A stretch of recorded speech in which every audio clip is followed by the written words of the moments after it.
Welcome to my channel Basic Learn English. You can look at my channel for more videos. Thank you. Have you ever been in any traffic accident?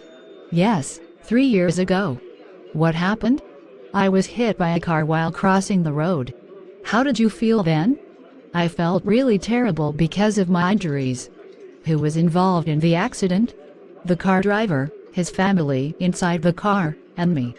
Did the insurance company pay for repair service? I was walking, so I did not require any car repair services. Did you need a lawyer?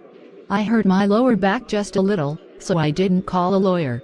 Did you report the issue to the police? No, we didn't want to get the police involved. Were you sent to the hospital after the accident? No, the injury wasn't really serious. Do you have a driving license? Yes, I do. I always keep it in my purse.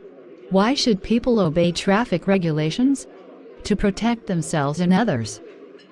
The best ways are to wear a helmet, wait for traffic lights, and stay in the appropriate vehicle/pedestrian lanes. Do not forget to subscribe to my channel, like this video.